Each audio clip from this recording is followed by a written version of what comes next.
Alright, so I got another question in my email. It was regarding this problem, mechanism. I'm with my hands again. New camera angle, drawing with Crayola markers. So that's pretty cool. Anyways, let's hop into this. So first things first, let's identify nucleophiles, electrophiles, and the like.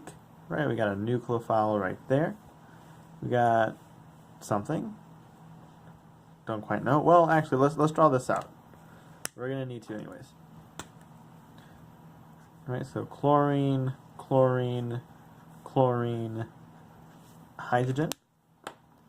Looks like a strong dipole going in that direction, so that makes this slightly positive, which makes it an electrophile.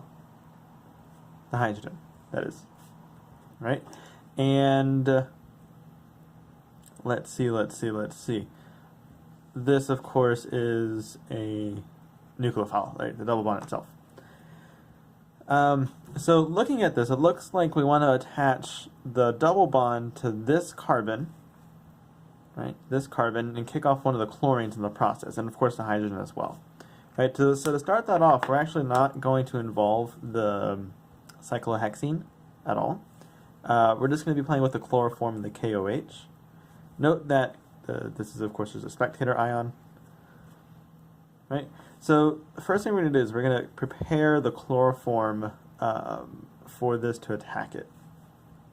So using the OH minus. Draw a lone pair. So that can attack that, nucleophile, electrophile, and that's just going to dump its electrons on there.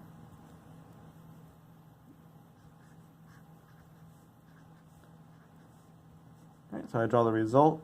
I don't want to circle those. I want to put a minus charge. I really messed that up. There we go, that's better. Okay, now this isn't stable. When I first did this, I was tempted to draw some resonance structures, but these are an extra pair of electrons. If I push these, remember, these chlorines all have 6 lone pairs on them. So if I push them up to resonate with them, then the chlorine would be above the octet. So that's not good. So instead what we're going to do is we're going to actually take some electrons away from here and neutralize that carbon. Right, because Cl minus is stable by itself. Right, so now we have carbon with a lone pair, right, because that lone pair didn't move. I'm just going to put the C there, and the 2 chlorines. And then that Cl that we kicked off, we don't really have to draw it, but that's going to be sticking with the potassium counter ion that I actually marked out over here. Right, but that's fine. Okay, so this is a... Oh, I should probably use a different color because I have different colors. Right, so this is a dichlorocarbene.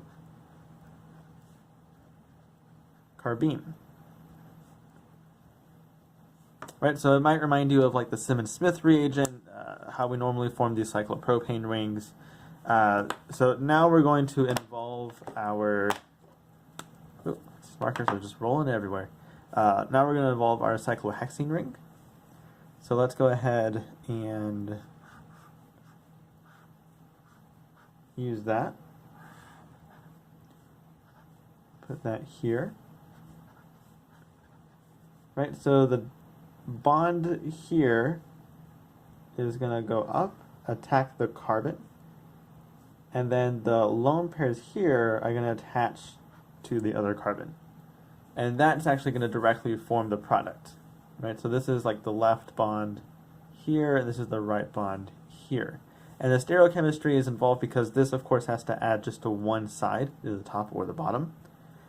And yeah, that's pretty much it. No cyclohexane ring, bonds that we just made, 2 chlorines stay there, and we can draw the hydrogens if we so choose. Draw a little happy face because we're done, and that's it. Let me know if you have any questions, and you know, shoot me an email. I'll make another one of these videos. Let me know if you like seeing my hands while I draw, or if the audio is coming out okay, all that jazz. I'll see y'all later. Oh, that was loud.